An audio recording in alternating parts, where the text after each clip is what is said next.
kaze mu kiganiro cy'umutekano. Kuri uno munsi tuganira uko ibitaro by'igipolisi bitunganijwe nuko bikora. Ivyo bitaro by'igipolisi biri kwibarabara rija muri zone Gatumba hafi yaho bita kuri Shanike. Ivyo bitaro vyatanguye gukora neza na neza kuva mu ntago z'umwaka wa 2016. Igihe twahagendera twasanze abakozi bari ku mirimo ukuri kwamye. Ivyo bitaro by'igipolisi vyitugwa n'abari bo bose, baba abapolisi canke n'abandi bene gihugu, baba abakozi ba leta canke abikorera utwabo. Umuganga arongoye ivyo bitaro aratwiganiye ko basanzwe batunganya imirimo. Ibi bitaro bikuru by'igipolisi bisanzwe biherereye muri komine Ntahangwa kwibarabara rigenda mu Gatumba bita Avenue d'Uvira numero 5, ni hafi yaho bita kuri Shanike. Ufashe barabajya Gatumba ugira nk'imetero 100 ugacushikira ucubona n'icandiko cerekana ko bitaro ariho biri. Parcelle numero 5 ugiye mu kuboko kw'ibubamfu. Ibi bitaro bikuru by'igipolisi byashyizeho n'itegeko ry'umukuru w'igihugu ryo kuwa inimero 100 agakwego 39 ryo kuwa 17 Ruhuma 2016. Iryo tegeko rya nyakubahwa umukuru w'igihugu niryo ryerekana neza ico ivyo bitaro bitegerezwa gukora nuko bitunganijwe n'urugezo turavye ibindi bitaro byo mu gihugu rugezeko. Iryo tegeko ry'umukuru w'igihugu rikavuga yuko ibi bitaro by'igipolisi ari bitaro bita de référence nationale. Hanyuma iryo tegeko nyine ryanye kuba mukuru w'igihugu riravuga n'inzego zirongoye ibitaro. Hari itegeko umukuru w'igihugu acishira ku igikumu rigena urwego rukuru cyo bita conseil d'administration. Hanyuma irashaho n'urwego nyobozi. Urwo rwego nyobozi rw'ibitaro nagwo rukaba rugizwe na directeur general w'ibitaro, hariho n'ivyegera vyiwe bibiri, hariho directeur ajejwe ubuvuzi, hariho n'urwego rujejwe intwaro n'ubutunzi. Ubwo rwego nyobozi rwarakoranye rurashiraho amategeko agenga abakozi bo kuri ibi bitaro. Aha novuga règlement d'ordre intérieur y'ibitaro na statut du personnel. Barashizeho na règlement d'ordre intérieur yerekana iyo ngene conseil d'administration yokora. Kuri bino bitaro rero turafise ama service amaze gutangura gukora. Aha nohera kuri service bita accueil et triage, hakabaho na service des urgences na consultation externe, hariho na service ya médecine interne, hariho na service de laboratoire, hariho na service ya pharmacie aho abagwayi batorera imiti, hariho na service ya recouvrement ikurikirana by'amahera ngene abagwayi baje aho barihira no kwishuza abo tuba twaravuye, hariho na service ya comptabilité, hariho na service ya ophtalmologie. Duheruka rero no kugurura service ya pédiatrie aho tuzora tuvurira abana. Mu minsi iza muzobona ko dusigaye tuvura abana kujya bisanzwe bimeze ahandi hose. Nkuko abandanye bituyagira kuri ivyo bitaro ababitura bavuye mu mihingo myinshi canke abakorera mu bisata bitandukanye. Aha turavura umunyagihugu wese aje twitura, ariko gushika ubu ico novuga nuko abagwayi benshi turonka abapolisi, ariko haraza n'abasirikare, haraza n'abandi basivile batumbire muri aka karere dusanzwe tubamwo. Ibitaro bisanzwe biri kandi tubakira bose. Abapolisi bo hagati mu gihugu birateguwe. Ubushikiranganje bw'umutekano bwarashizeho uburyo abapolisi bategeye ngahe Bujumbura bashobora kwivurizamwo. Hariho igisata muco bita bureau, bavuga mu Gifaransa bureau affaires sociales, relations publiques et bien-être. Hariho service yitwa service santé. Inukuntu ivugana n'ibitaro biri mu burere bwose abapolisi basanzwe bakoreramwo, bakabakira bakabavura bakoresheje ico bita amabondoswe. Hama ivyo bitaro biraheza bigatanga amafagitire hama ministeri ikabariha. Abo ngahi Bujumbura benshi barivuriza ngaha nk'abandi banyagihugu bari bo bose. Kuri ivyo bitaro vy'igipolisi barakira abivuze baca bataha, eka nabo biba bikenewe ko bakurikiranirwa mu bitaro barakigwa. Ujejwe igikorwa bijanye n'ubuvuzi arabitwiganira. Twebwe abaje ngaha kwa muganga saba vugwa bataha gusa. Hariho n'abandi baza bamerewe nabi tugaca dufata ingingo yo kushira mu bitaro. No kuvuga hariho abaza bigendera barondera umuganga ugasanga ntibikenewe yuko baje mu bitaro, abo umuganga arabakira akabavura hanyuma akabandikira imiti bakayironswa hanyuma bagataha.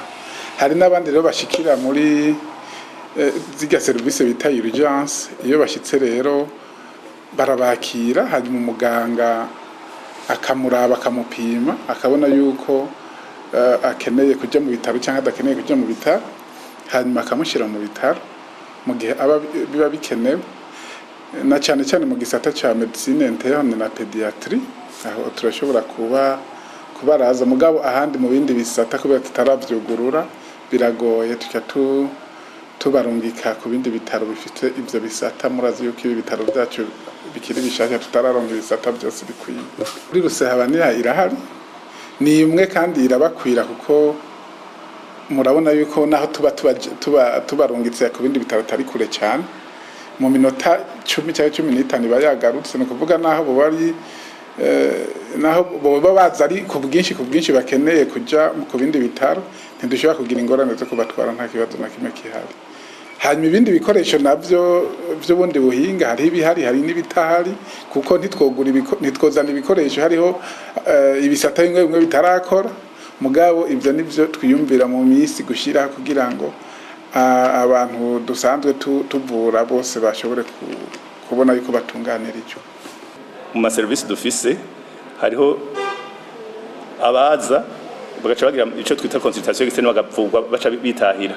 Hariho rero n'abandi baza baremvye tuca dushira mu bitaro. Aha rero turhospitaliza muri kiya gitata nababwiye ca medicine interne.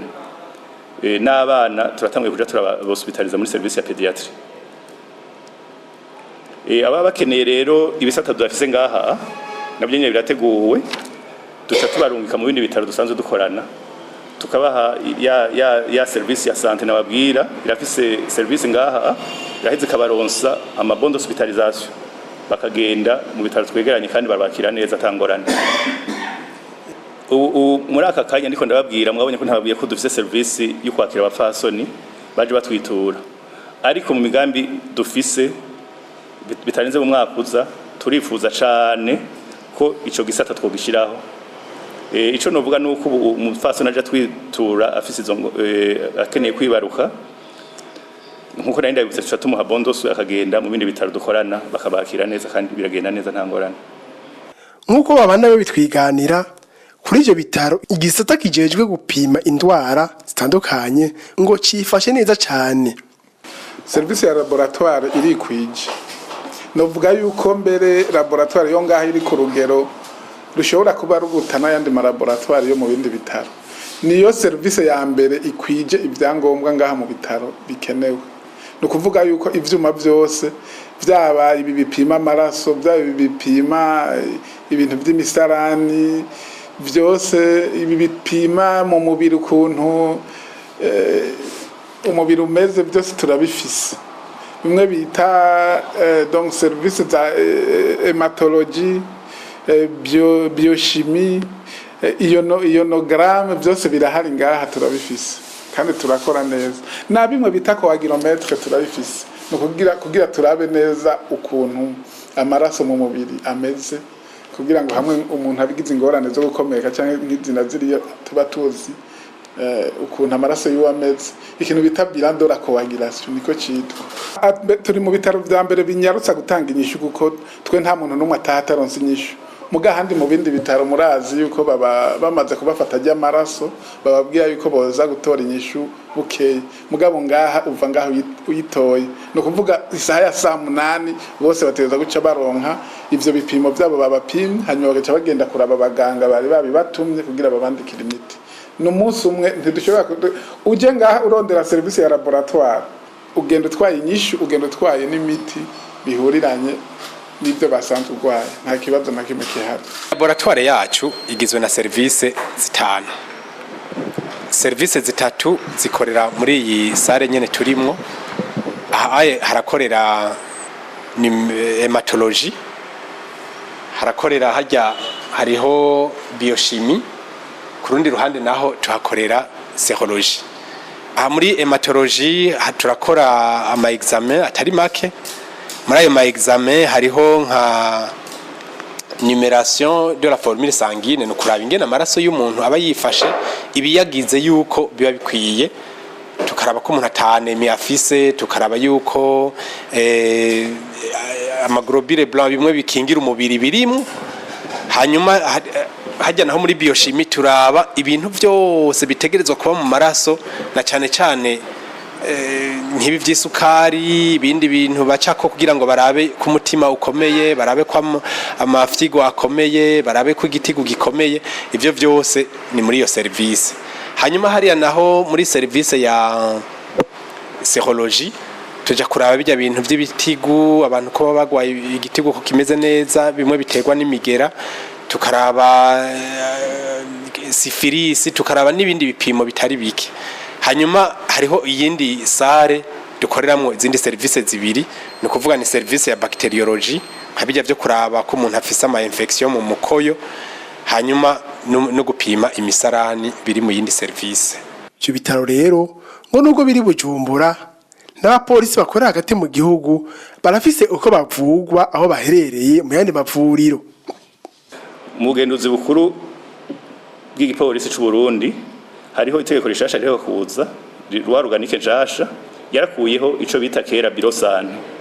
Ubu nibijyana bariye yuko hariho biro relation publique affaires sociales et bien-être.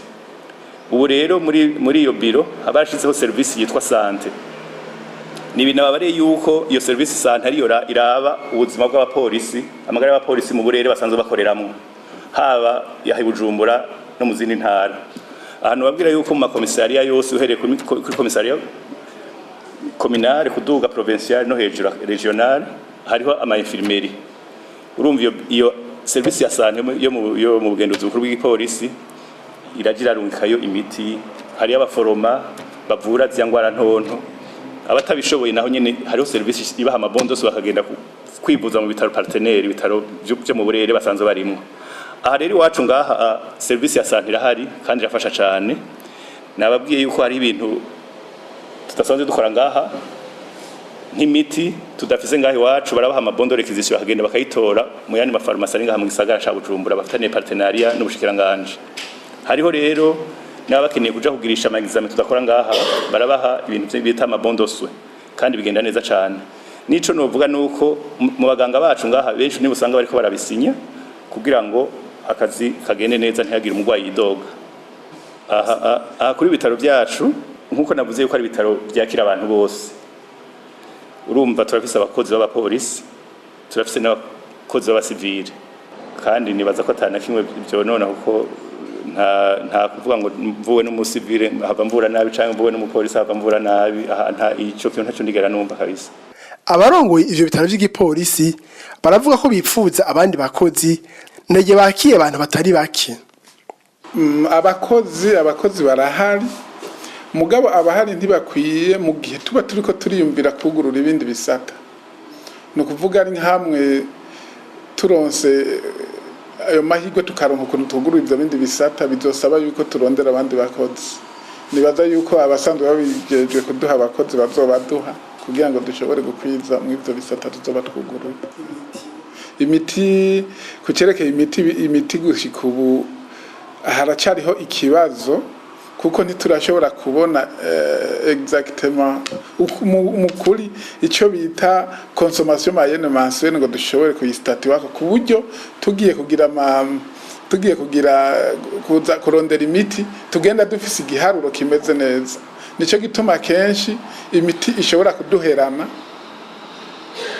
kandi birumvikana mu gihe tutarashobora gutora ivyo biharuro kuko navyo bisaba kuba mumaze gukora umwanya kugira ngo mushobore gutora icyo giharuro muzohora mugirira ko musabira ko imiti mu mafarumasi abijejwe.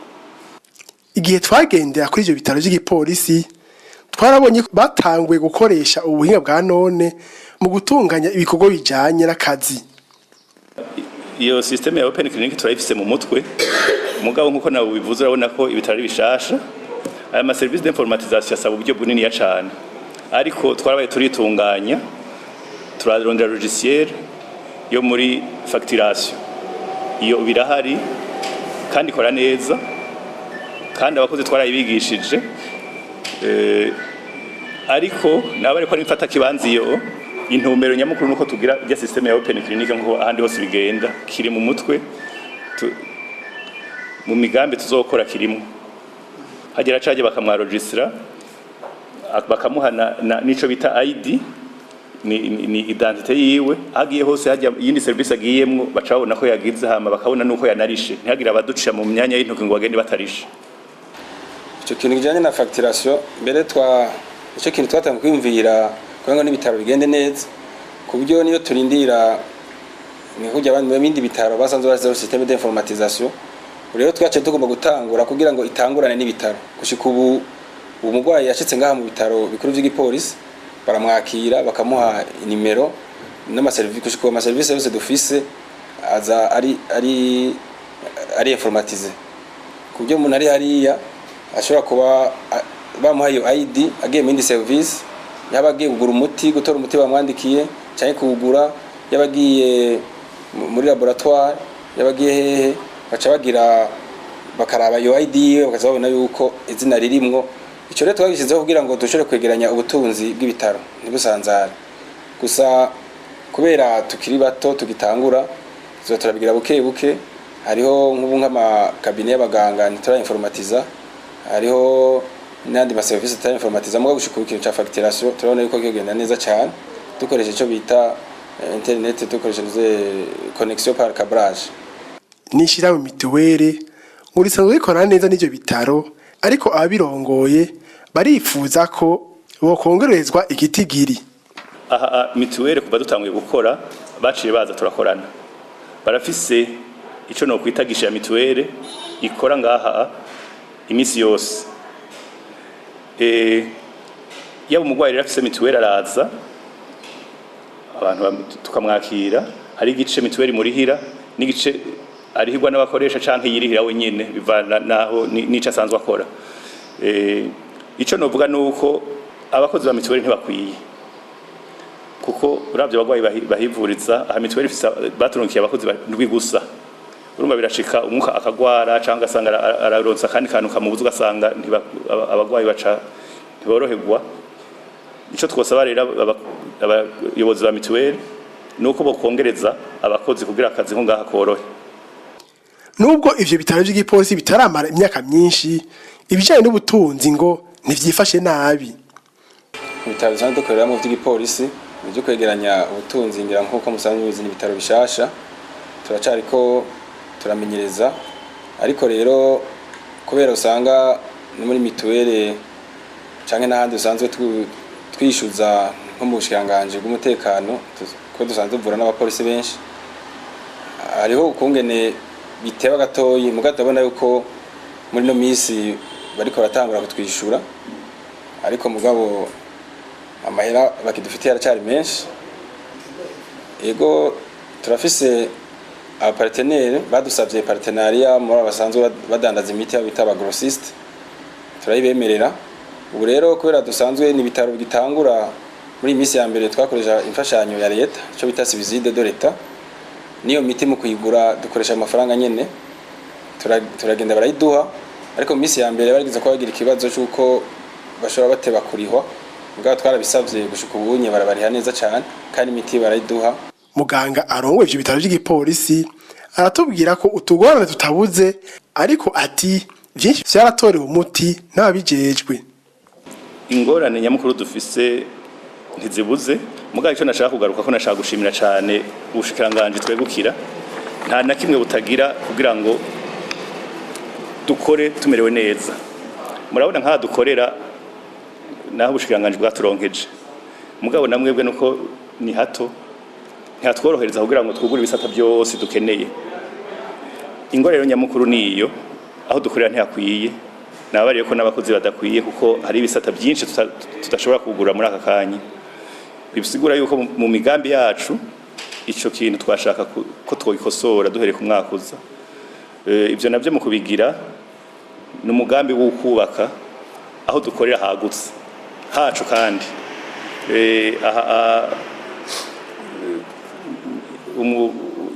nyene ko cyubahira umukuru w'igihugu mu bintu aguma atubwira yuko twotangura byihuta kubaka ibitaro byacu bigatangurana n'ukwezi kwa 0 2018. Nibaza ko bizokunda kandi akazi giteza imbere kurangura neza giteza imbere mirimo tujejwe giteza imbere mu mutwe nubwira giteza imbere bahiriza bosi giteza imbere gukingira bosi giteza imbere tunganiriza bosi giteza imbere mu gufasha bosi giteza imbere tuzogiteza imbere tuzogiteza imbere igipolisi cyacu tuzogiteza imbere tuzogiteza imbere tuzogiteza imbere igipolisi cyacu tuzogiteza imbere polisi proximity tuzogiteza imbere kwegera abarundi tuzogiteza imbere